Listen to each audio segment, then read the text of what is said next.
Chapter 29 Stories of Chennai's Bhajni Mela, Tendulkar's, Dr. Captain Hate, Woman Narvikar. This chapter describes other interesting and wonderful stories of Sai Baba. Chennai's Bhajni Mela. It was in the year 1916 when a Chennai's Bhajni Mela, party of the Ramdasi Panth, started on pilgrimage to the holy city of Banaras. The party consisted of a man, his wife, daughter, and sister-in-law. Unfortunately, their names are not mentioned. On their way, the party heard that there lived in Shirdi, Ahmednagar district, a great saint named Sai Baba, who was God-realized and who was very generous and distributed money every day to his bhaktas and to skillful persons who went and showed their talent there. A lot of money in the form of dakshina was collected daily by Sai Baba, and out of this amount, he gave daily 1 rupee to a 3-year-old girl, Amani, the daughter of a bhakta, Pondaji, and rupees 2 to 5 to some, rupees 6 to Jamali, the mother of Amani, and rupees 10 to 20 or even 50 to other bhaktas, as he pleased. On hearing all this, the party came to Shirdi and stayed there. The Mela did very good bhajan and sang very good songs, but inwardly they desired money. 3 of the party were full of avarice, but the lady or mistress was of a very different nature. She had regard and love for Baba. Once it so happened that when the noonday aarti was going on, Baba was much pleased with her faith and devotion and gave her vision of her Ishta, deity. To her, Baba appeared as Sitanath, while to all others the usual Sainath. On seeing her beloved deity, she was very much moved. Tears began to flow from her eyes, and she clapped her hands in joy. The people began to wonder at her joyful mood, but were not able to guess its cause. Late in the afternoon, she disclosed everything to her husband.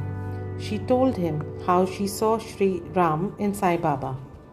He thought that she was very simple and devout woman, and her seeing Ram might be a creation of her mind. He ignored her, saying that it was not possible that she alone could see Ram, while they all saw Sai Baba there.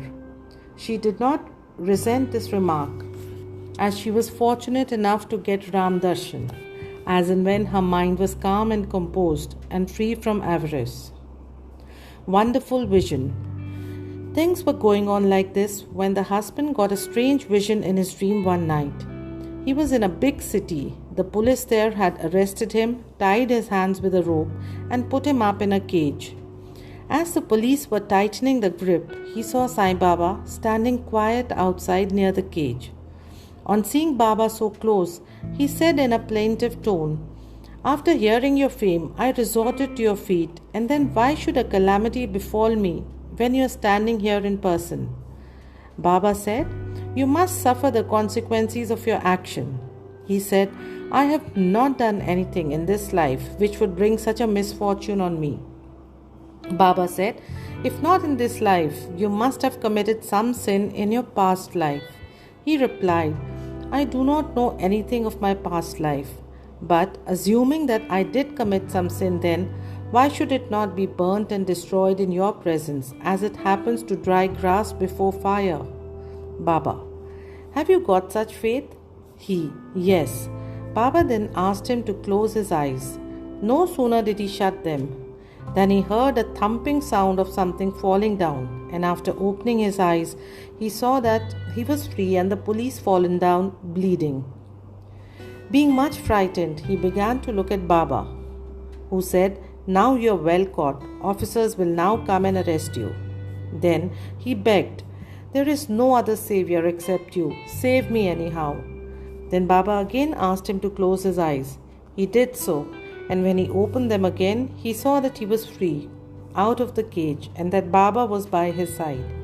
He then fell at Baba's feet. Baba then asked him, "Is there any difference between this namaskar and your previous ones? Think well and then reply." He said, "There is a lot of difference. My former namaskars were offered with the object of getting money from you, but the present namaskar is one offered to you as God. Besides, earlier I thought resentfully that you, being a Mohammedan, were spoiling the Hindus. Baba, do you not believe in your mind in Mohammedan gods?" He said, "No." Then Baba said, "Have you not got a panja in your house, and do you not worship the same in Tabut, that is Muharram? Also, there is in your house another deity by the name Kad Bibi, whom you propitiate and appease on marriage occasion and other festivals. Is it not so?" He admitted all this. Then Baba said, "What more do you want?" Then a desire arose in his mind to get the darshan of his Guru Ramdas, when Baba asked him to turn back and see. And when he turned around, lo, Ramdas was in front of him. No sooner did he bend to fall at his feet, Guru Ramdas vanished. Then he inquisitively asked Baba, "You look old. Do you know your age, Baba?" "What? What do you say? I'm old? Just race with me and see." On saying this, Baba began to run, and he too followed Baba. Baba disappeared in the dust raised by his footsteps while running, and at the moment the man was awakened. After waking up, he began to think seriously about the dream vision. His mental attitude was completely changed, and he realized the greatness of Baba. After this, his doubting tendencies disappeared, and pure devotion to Baba's feet descended on his mind. The vision was a mere dream, but the questions and answers therein were most significant and interesting. Next morning, when all assembled in the masjid for Aarti, Baba gave him as prasad 2 rupees worth of sweetmeats and also 2 rupees from his pocket and blessed him. He made him stay there for a few more days and gave him his blessing, saying, "Allah will give you plenty and He will do all good for you." He did not get more money there, but he got far better things, that is, Baba's blessing, which stood him in good stead all along. The party got plenty of money afterwards, and their pilgrimage was successful, as they did not suffer any trouble or inconvenience during their journey. They all returned home safe, thinking of Baba's words and blessings, and the anand they experienced by his grace. This story illustrates one of the methods which Baba followed in some cases to improve and reform his devotees. Tendulkar family. There lived in Bandra a Tendulkar family, all the members of which were devoted to Baba. Mrs. Savitri Bai Tendulkar has published a Marathi book named Shri Sainath Bhajan Mala, containing 800 abhangas and padas describing the Leelas of Baba. It is a book worth reading by those who are interested in Baba. The son, Babu Tendulkar, was studying hard day and night and wanted to appear for the medical examination. He consulted some astrologers. On examining his horoscope, they told him that the stars were not favorable that year and that he should appear for the examination the next year, when he would be certainly successful. This cast a gloom over him and made him restless. A few days afterwards, his mother went to Shirdi and saw Baba. Amongst other things, she mentioned the gloomy and morose condition of her son, who was to appear for the examination in a few days. On hearing this, Baba said to her, "Tell your son to believe me, to throw aside horoscopes and predictions of astrologers and palmists and go on with his studies. Let him appear for the examination with a calm mind. He is sure to pass this year. Ask him to trust me and not to get disappointed." The mother returned home and communicated Baba's message to her son. Then he studied hard and in due course appeared for the examination. In the written papers he did well, but being overtaken by doubts, he thought that he would not secure sufficient marks for passing. So he did not care to appear for oral examination. But the examiner was after him. He sent a word through a fellow student stating that he had passed in the written examination and that he should appear for the oral. The son, being thus encouraged, appeared for the oral examination and was successful in it also. Thus, he got through the examination that year successfully by Baba's grace. though the stars were against him, as indicated. It is to be noted here that doubts and difficulties surround us, just to move us and confirm our faith. We are tested, as it were. If we only hold on steadily to Baba with full faith and continue our endeavors, our efforts will be ultimately crowned with success. The father of this boy, Raghunath Rao, was serving in some foreign mercantile firm in Mumbai. As he grew old, he was not able to attend to his work properly, and so he had to take leave and rest. As he did not improve during the period of leave, a further extension of leave or premature retirement from service was inevitable. The chief manager of the firm decided to retire him on pension, as he was an old and a reliable servant. The question regarding the amount of pension to be given was under consideration. He was getting rupees 150 per month, and his pension, that is half the amount, that is rupees 75, would not be enough to meet the expenses of the family. So they were all anxious about this matter. 15 days before the final settlement, Baba appeared to Mrs. Tendulkar in her dream and said, "I wish that rupees 100 should be settled as pension. Will this satisfy you?" She replied, "Baba, why ask me this? We fully trust in you." Though Baba said rupees 100, still he was given 10 rupees more, that is rupees 110, as special case. Such wonderful love and care did Baba exhibit towards his bhaktas. Captain 𝙁𝙗𝙗𝙗. Captain 𝙁𝙗𝙗𝙗, who was staying in Bikaner, was a great devotee of Baba.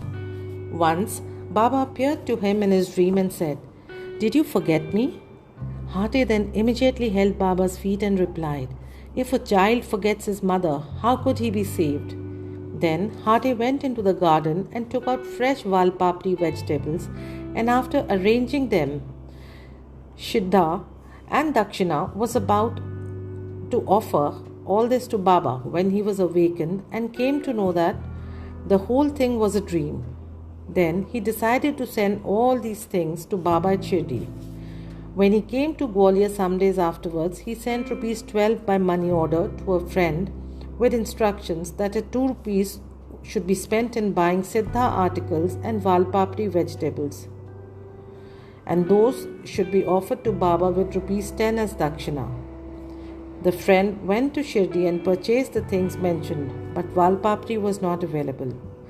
In a short time, a woman turned up with a basket on her head, which curiously enough contained the 𝙒𝙬𝙗𝙗𝙗 vegetables. It was purchased, and then all the things were offered to Baba on behalf of Captain 𝙁𝙗𝙗𝙗.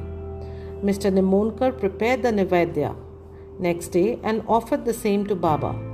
All the people were surprised to see that Baba, while dining, took and ate 𝙒𝙬𝙗𝙗𝙗𝙗 and did not touch rice and other things. 𝙁𝙗𝙗𝙗's joy knew no bounds when he learned this from his friend. Consecrated rupee. At another time, Captain 𝙁𝙗𝙗𝙗 wished that he should have in his house a rupee consecrated by Baba with his touch. He came across a friend who was bound for Shirdi. Through him, 𝙁𝙗𝙗 sent his rupee. The friend went to Shirdi and after the usual salutation, gave first his Dakshina, which Baba accepted. Then he gave 𝙁𝙗𝙗𝙗's rupee, which Baba took in his hand and began to gaze at. He held it in front, tossed it up with his right thumb and played with it. Then he said to his friend, "Return this to the owner with the prasad of Udi. Tell him that I want nothing from him. Ask him to live in peace and contentment." The friend returned to Gwalior, handed over the consecrated rupee to 𝙁𝙗𝙗𝙗 and told him all that had happened at Shirdi. This time 𝙁𝙗𝙗𝙗 was much pleased and realized that Baba always encouraged good thoughts, and as he wished intently, Baba fulfilled the same accordingly. Vaman Narvikar. Now, let the readers hear a different story. A gentleman named Vaman Narvikar loved Baba very much. He once brought a rupee. On one side of it were engraved the figures of Ram, Lakshman and Sita, and on the other side was engraved the figure of Maruti with folded hands. He offered it to Baba with a hope that he should consecrate it with his touch and return it to him with Udi. But Baba immediately pocketed it. Then Shama spoke to Baba regarding Vaman Rao's intention and requested him to return it. Then Baba spoke in the presence of Vaman Rao. Why should it be returned to him? We should keep it ourselves. If he gives rupees 25 for it, it will be returned. Then, for the sake of that rupee, Vaman Rao collected rupees 25 and placed them before Baba. Then Baba said, the value of that rupee far exceeds rupees 25. Shama, take this rupee, let us have it in our store. Keep this in your shrine and worship it. No one had the courage to ask Baba why he followed this peculiar action. He only knows what is best and most suitable to each and all. Bow to Shri Sai, peace be to all.